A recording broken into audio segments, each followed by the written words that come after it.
Hello student, आज हम लोग पढ़ेंगे एजीमुथल क्वांटम नंबर के बारे में। Dear student, azimuthal quantum number के बारे में सर्वप्रथम किसने बताया था? सोमरफील्ड ने बताया था। ठीक है, it is given by Sommerfeld. ठीक है, ये किसके द्वारा दिया गया था? सोमरफील्ड के द्वारा दिया गया था। और इसको हम लोग कैसे डिनोट करते हैं? डिनोटेड बाई एल से डिनोट करते हैं। और इसकी जो वैल्यू है वो क्या होता है? जो वैल्यू है वो एल की जो वैल्यू है 0 होता है, या तो 1 होता है, या तो 2 होता है, या तो 3 होता है। और कहाँ पर समाप्त होता है? ये समाप्त होता है n-1 पर समाप्त होता है, जहाँ n क्या है? n है प्रिंसिपल क्वांटम नंबर। ठीक है, प्रिंसिपल क्वांटम नंबर n क्या है? Principal quantum number. ओके, और जो अगर अगर n की वैल्यू 1 होगा तो l की वैल्यू क्या होगा? या तो 0 होगा। ठीक है, 0 ही होता है हमेशा। ठीक है, 1 होगा। जितना n की वैल्यू होता है उतना ही l की वैल्यू होता है। देखिए, n की वैल्यू 1 है तो l की वैल्यू 1 ही होगा यहाँ पर, मतलब क्या होगा? 0 होगा। ठीक है, संख्या में बता रहे हैं, 0 से रिप्रेजेंट करते हैं 0। ठीक है, ये क्वांटम नंबर है, कुछ ना कुछ एड्रेस बता रहा है। ठीक है, उसी तरह से n बराबर 2 होगा, l बराबर क्या होगा? 0 होगा या तो 1 होगा। यहाँ पर कितना संख्या मिला? 2 संख्या मिला, या तो 0 मिला या तो 2 मिला। तो n की वैल्यू 2 है तो यहाँ पर भी क्या मिलेगा? 2 ही मिलेगा, 2 संख्या मिला, एक 0 मिला, एक 1 मिला। ठीक है, उसी तरह से n बराबर 3 होगा तो l की वैल्यू कितना मिलेगा? बताइए। n की वैल्यू 3 मिलना चाहिए ना, एक 0 होगा, एक 1 होगा, एक 2 होगा। ठीक है, मतलब हमेशा n-1 पर समाप्त होगा। देखिए, 3-1 करेंगे 2 आएगा। ठीक है, उसी तरह से n बराबर 4 होगा, l की वैल्यू क्या होगा? ये हो जाएगा 0, 1, 2, 3। ठीक है, ये 3 पर जब समाप्त हो जाएगा। उसी तरह से n बराबर 4 होगा तो l की वैल्यू क्या होगा? 0 होगा, 1 होगा, 2 होगा, 3 होगा, और 4 पर जाके समाप्त हो जाएगा। इसके लिए कितना आएगा? नहीं, 4 नहीं, n की वैल्यू यहाँ 5 होना चाहिए, 5। ठीक है, 5 ले लेते हैं, तो 5 लेंगे तो क्या हो जाएगा? 4 पर जाकर समाप्त होगा। अब देखिए 0 तो सभी में आ रहा है, 0, यहाँ पर भी 0, यहाँ पर भी 0, ये 0। तो 0 को हम लोग रिप्रेजेंट करते हैं, कैसे रिप्रेजेंट करते हैं? 0 को, जो 0 है ना, उसको हम क्या बोलते हैं? जब l बराबर 0 हो, ठीक है, जब l बराबर 0 हो तो उसको हम बोलते हैं एस सब सेल। क्या बोलते हैं? एस सब सेल। ठीक है, और जब l बराबर 1 हो तो उसे क्या बोलते हैं हम लोग? उसे बोलते हैं p सब सेल। ठीक है, और l बराबर 2 हो तो उसे क्या बोलते हैं हम लोग? उसे बोलते हैं d सब सेल। ठीक है, जब l बराबर 3 हो, जब l बराबर 3 हो तो उसे हम लोग क्या बोलते हैं? उसे बोलते हैं f सब सेल। ठीक है, इस तरह से जो है इसको बोला जाता है। l बराबर 0 होता है तो s सब सेल बोलते हैं, l बराबर 1 होता है तो p सब सेल बोलते हैं, और l बराबर 3 होता है तो उसे d सब सेल बोलते हैं।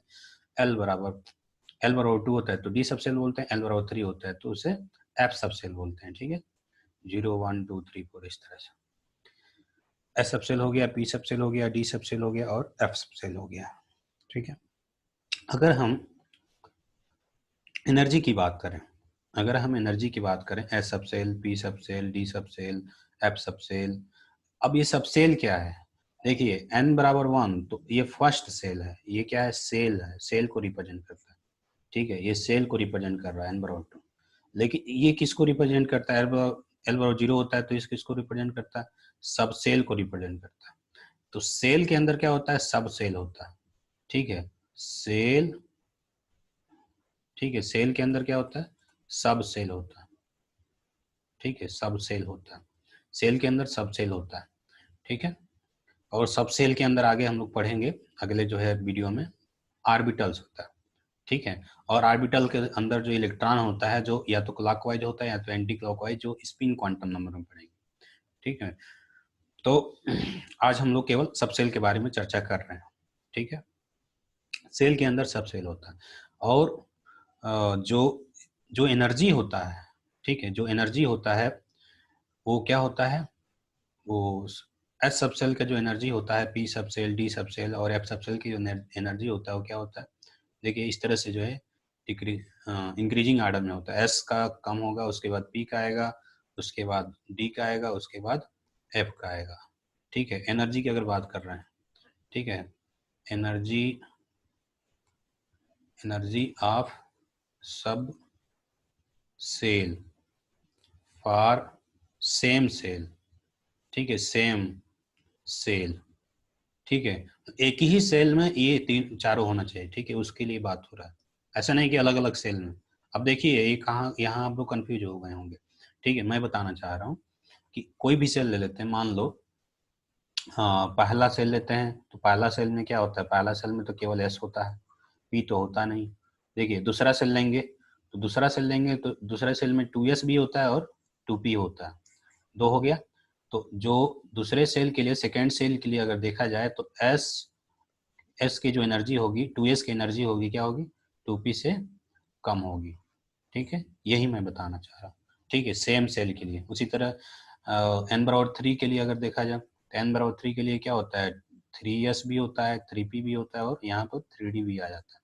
ठीक है, तो इसके लिए केवल सेम सेल के लिए, मतलब थ्री थ्री थ्री सभी में है।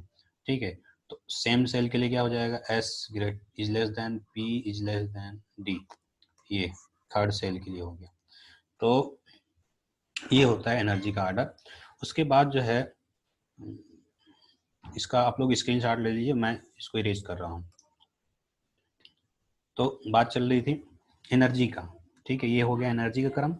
उसके बाद हम बताना चाह रहे हैं आप लोगों को कि जो सब सेल होता है, सब सेल, ठीक है, सब सेल वो क्या रिप्रेजेंट करता है, क्या डिस्क्राइब करता है। ठीक है, मैं पूछना ये चाह रहा हूँ कि जो सब सेल होता है वो डिस्क्राइब क्या करता है। ठीक है, डिस्क्राइब क्या करता है, तो ये जो है क्या डिस्क्राइब करता है, ये जो सब सेल होता है क्या डिस्क्राइब करता है, ये डिस्क्राइब करता है स्पेशियल डिस्ट्रीब्यूशन ऑफ इलेक्ट्रॉन्स। इसको रिप्रेजेंट करता है, स्पेशियल डिस्ट्रीब्यूशन ऑफ इलेक्ट्रॉन को रिप्रेजेंट करता है, या इलेक्ट्रॉन क्लाउड बोल सकते हैं आप लोग। ठीक है, क्लाउड बोल सकते हैं, इलेक्ट्रॉन क्लाउड बोल सकते हैं। तो ये इसका मतलब क्या है, इसका मतलब ये है, ये बताना ये चाह रहा है कि जो जो सबसेल होता है वो क्या करता है, एटम के अंदर इलेक्ट्रॉन का जो है spatial distribution of electron cloud को रिप्रेजेंट करता है। ये मतलब स्पेस में जो इलेक्ट्रॉन है कहाँ पाए जाने की जो प्रोबेबिलिटी है ज़्यादा है। ठीक है, जैसे पहला सेल ले लेंगे हम लोग, तो ये जो है ये हो गया स्पेशियल अरेंजमेंट। ठीक है, ये स्पेशियल अरेंजमेंट हो गया। देखिए नील्स बोहर ने जो है ऑर्बिट बनाया था, मैं यहाँ स्पेशियल अरेंजमेंट ले रहा हूँ आप इलेक्ट्रॉन। ठीक है, ये फिक्स कोई घर नहीं, इलेक्ट्रॉन पाए जाने की जो प्रोबेबिलिटी है पहले सेल के लिए, ये स्पेशल अरेंजमेंट देख रहा है आप लोग, ग्रीन ग्रीन यहाँ पर, यही है स्पेशल अरेंजमेंट। ठीक है, ये स्पेशल अरेंजमेंट हो गया। ये एस के लिए, किसके लिए, एस के लिए, फॉर एस, एस के लिए। अगर हम पी के लिए देखें, अगर अगर पी के लिए देखें हम लोग, तो क्या पाएंगे, पी के लिए अगर देखें हम लोग, देखिए पी के लिए क्या होता है, पी का जो शेप होता है वो डम्बल होता है इस तरह से।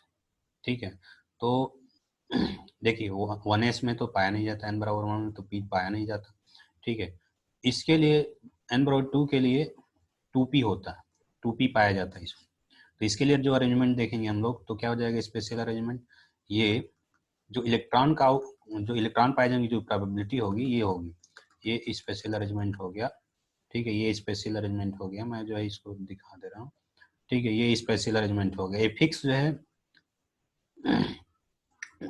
उसी तरह से ये हो गया, ये स्पेशल अरेंजमेंट। ठीक है, पी के लिए, तो ये उसी को रिप्रेजेंट करता है, उसी को डिस्क्राइब करता है।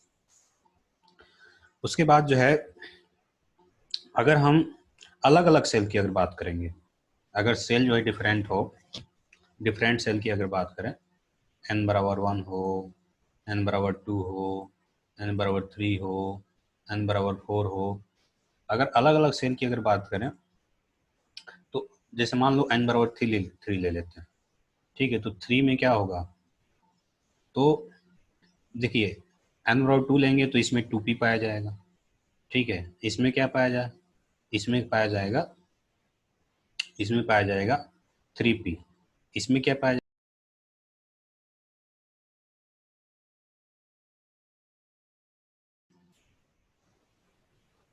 दोबारा हम लोग जुट रहे हैं। तो बात चल रही थी, ठीक है। हाँ, बता रहे थे, देखिए n बराबर 2 में 2p पाया जाता है, n बराबर 3 में 3p पाया जाता है, n बराबर 4 में 4p पाया जाता है।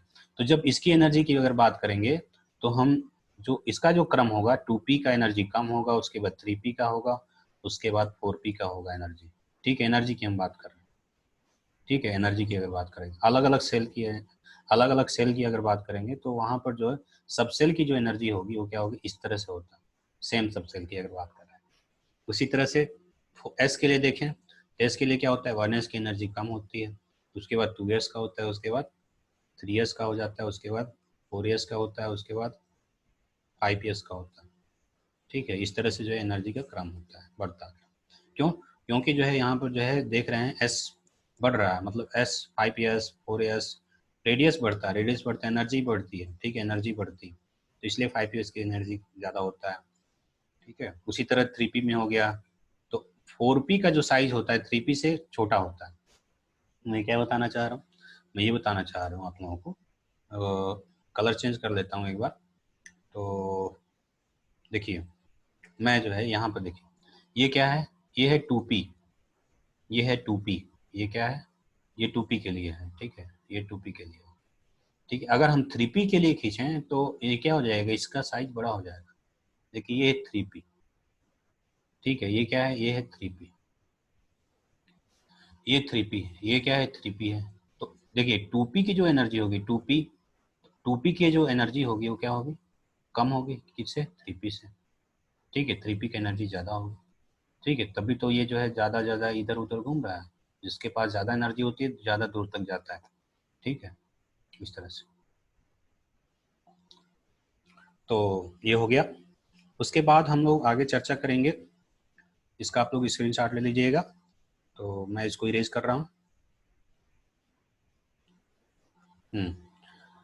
आगे बात करेंगे हम लोग एंगुलर, आर्बिटल एंगुलर मोमेंटम की।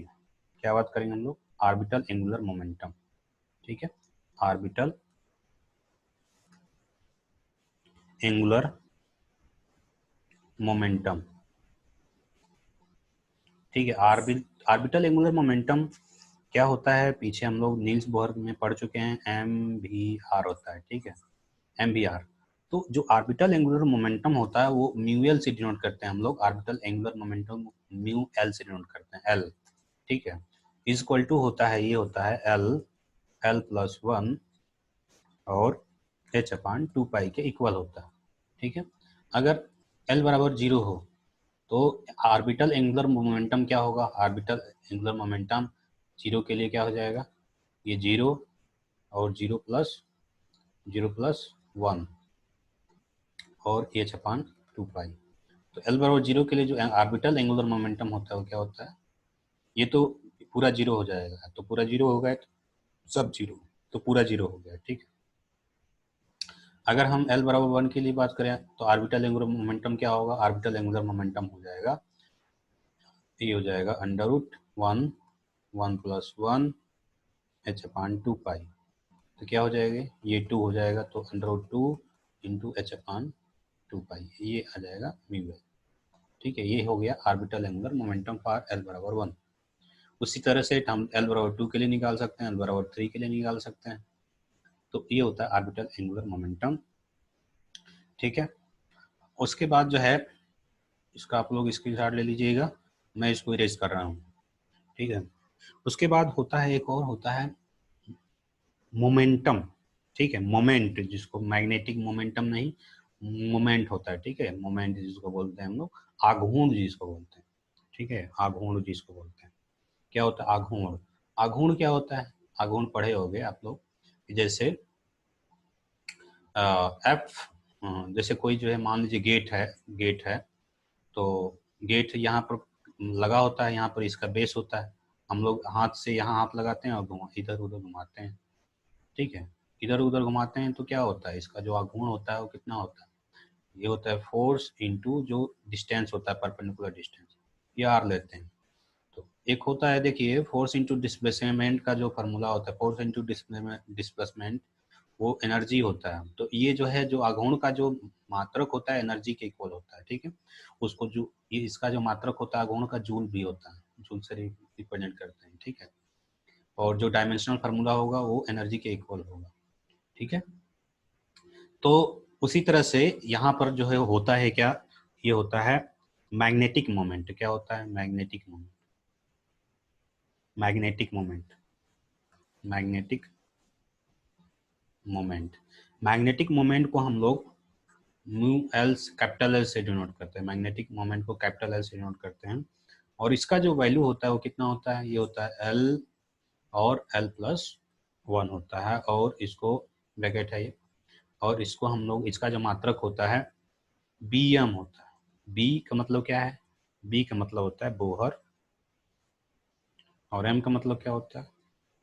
Magneton, magneton, magneton, Bohr magneton, ठीक है। इसका जो मात्रक होता है बोहर मैग्नेटॉन होता है, मैग्नेटिक मोमेंट का, ठीक है। या बोहर मैग्नेटॉन किसका, किसके इक्विवेलेंट है? जूल के इक्विवेलेंट होता है, जूल, मतलब इसका मात्रक जो होता है, या हम लोग अगर डायमेंशनल फार्मूला पूछे तो जूल के इक्वल हो जाएगा, ठीक है। और मैं बता दूं आप लोगों को, एक जो बोहर मैग्नेटॉन होता है, बीएम होता है, वो किसके इक्वल होता है? ये होता है 9.2732 इंटू 10⁻⁻14 जूल के इक्वल होता है, ठीक है। ये इतना होता है, तो ये बोहर मैग्नेटॉन हो गया, ठीक है। अब हम बात करेंगे, जब ये हो गया मैग्नेटिक मोमेंट हो गया, ऑर्बिटल एंगुलर मोमेंटम हो गया, ठीक है। उसके बाद हम बात करेंगे इलेक्ट्रॉन की, ठीक है। इलेक्ट्रॉन की अगर बात करेंगे हम लोग, तो जो मैक्सिमम सबसेल में जो मैक्सिमम जो इलेक्ट्रॉन होता है, एस सबसेल हो गया, एस, पी, डी और एफ, ठीक है। एस सबसेल में जो इलेक्ट्रॉनों की संख्या होगी, पी में कितनी होगी, एफ में कितनी होगी, अगर ये पता करना है तो जो इलेक्ट्रॉनों की जो संख्या होती है वो कितना होता है? नंबर ऑफ इलेक्ट्रॉन्स इन सब सेल, ठीक है। नंबर ऑफ इलेक्ट्रॉन इन सब सेल इज इक्वल टू कितना होता है? वो होता है, कितना होता है? टू, यहाँ पर टू लिख देंगे, ठीक है, 2l+1। क्या होता है? 2l+1 होता है, ठीक है। तो किसी भी जो सबसेल में नंबर ऑफ इलेक्ट्रॉन हम निकाल सकते हैं। अगर हम पूछें कि s बराबर s में कितने जो इलेक्ट्रॉन होंगे, तो s s के लिए l की वैल्यू क्या होता है? l की वैल्यू 0 होता है, ठीक है। l की वैल्यू 0 होता है तो s सबसेल बोलते हैं। तो यहाँ पर क्या करेंगे हम लोग? 2 इंटू 0 +1 रख देंगे, ठीक है। तो ये क्या हो जाएगा? 2 और ये 0+1, ठीक है। तो ये क्या हो जाएगा? 2 इंटू 1 और ये आ जाएगा 2, ठीक है। तो यहाँ पर जो एस सब सेल में नंबर ऑफ इलेक्ट्रॉन कितना होता है? 2 होता है। उसी तरह से पी सब सेल में, पी सब सेल में, पी सब सेल एल बराबर क्या होता है? 1 होता है। तो पी सब सेल में नंबर ऑफ इलेक्ट्रॉन कितना हो जाएगा? तो ये आ जाएगा number of electron, number of electron हो जाएगा पी सब सेल में 2, 2 इंटू 1, एल की वैल्यू क्या है? 1 +1, ठीक है। तो ये हो जाएगा 2 इंटू 3, ये क्या हो जाएगा? 6, ठीक है। तो पी सब सेल में जो नंबर ऑफ इलेक्ट्रॉन होता है 6 होता है। उसी तरह से हम डी की अगर बात करेंगे, तो डी में क्या होता है नंबर ऑफ इलेक्ट्रॉन? तो ये होता है 2, और एल, एल की वैल्यू क्या होता है इसके लिए? एल की वैल्यू 2 होता है, ठीक है। तो यहाँ पर 2 रखेंगे, 2 इंटू 2+1, ये क्या हो जाएगा? 2 दूनी 4, 1 5, ठीक है। तो ये हो जाएगा 2 इंटू 5, ये हो जाएगा 10, ठीक है। तो डी में जो नंबर ऑफ इलेक्ट्रॉन होता है 10 होता है। एफ में कितना होता है? तो ये होता है 2l प्लस 1 होता है, ठीक है। तो l की वैल्यू क्या होता है f के लिए, l की वैल्यू होता है 3, ठीक है। तो यहाँ रख देंगे 2 और 2 इंटू 3+1, तो क्या हो जाएगा, ये हो जाएगा 2 6, 3 2 6 और एक 7 हो जाएगा, तो ये 7 रख देंगे, तो ये क्या हो जाएगा 14।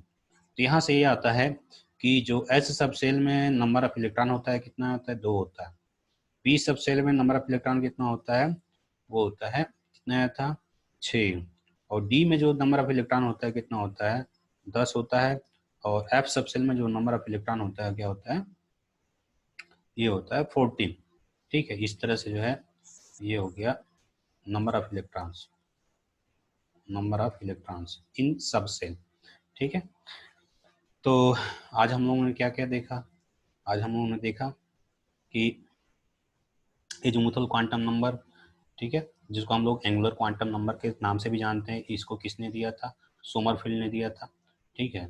और इसको एल से रिप्रेजेंट करते हैं, और इसका वैल्यू जो है 0 से लेकर कहाँ पर खत्म होता है, n-1 पर जाके खत्म होता है, ठीक है। और इसको जब एल बराबर 0 होता है तो इसको एस सब सेल बोलते हैं, एल बराबर 1 होता है तो उसको पी बोलते हैं, एल बराबर 2 होता है तो उसको डी बोलते हैं, एल बराबर 3 होता है तो उससे हम लोग एफ बोलते हैं, एफ सब सेल बोलते हैं, ठीक है। और ये क्या दिखाता है, ये क्या रिप्रेजेंट करता है, रिप्रेजेंट क्या करता है, स्पेशियल अरेंजमेंट ऑफ इलेक्ट्रॉन्स, मतलब स्पेस में इलेक्ट्रॉन का अरेंजमेंट बताता है कि इलेक्ट्रॉन कहाँ है, किस स्टेट में है, कहाँ कैसे डिस्ट्रीब्यूशन है इलेक्ट्रॉन का, क्या बताता है, इलेक्ट्रॉन के डिस्ट्रीब्यूशन को बताता है। जैसे एस के लिए बात करेंगे तो ये स्फेरिकल पर डिस्ट्रीब्यूशन होगा, अगर पी के लिए बात करेंगे तो इस तरह से डिस्ट्रीब्यूशन होगा, इस तरह से होगा, ठीक है। पी के लिए अगर बात करेंगे तो इस तरह से डिस्ट्रीब्यूशन होगा, 2p के लिए, 3p के लिए अगर बात करेंगे तो थोड़ा बड़ा हो जाएगा। देखिए 2p का बताया था, 2p का जो साइज होता है छोटा होता है 3p से, ठीक है। और जो एनर्जी भी होता है क्या होता है, 3p की एनर्जी ज़्यादा होता है 2p से, ठीक है। क्यों, क्योंकि साइज बड़ा होगा तो एनर्जी ज़्यादा होगा, ठीक है। जिसका साइज बड़ा होता है, ठीक है, जिस सब सेल का साइज बड़ा होता है उसके पास एनर्जी ज़्यादा होता है, ठीक है। उसके बाद मैंने बताया था, क्या बताया था, जो ऑर्बिटल एंगुलर मोमेंटम होता है वो कितना होता है, म्यू एल इक्वल टू कितना होता है, अंडर एल प्लस 1 h/2 के इक्वल होता है, ठीक है।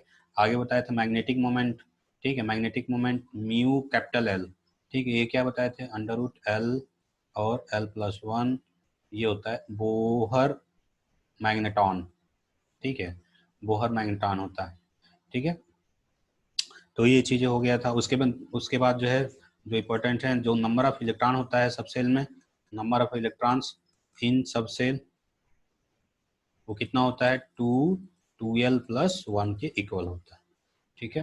तो ये हो गया। तो आज के लिए बस इतना ही। वीडियो अच्छा लगा तो लाइक कर दीजिएगा, नहीं लगा तो नहीं अच्छा लगा होगा तो डिसलाइक कर दीजिएगा, और चैनल को सब्सक्राइब कर दीजिएगा, ठीक है। और बेल आइकन की घंटी को दबा दीजिएगा ताकि आप आने वाले वीडियो को का सूचना जो है आप तक पहुंचता रहे, ठीक है। आज के लिए बस इतना ही। धन्यवाद। जय हिंद, जय भारत।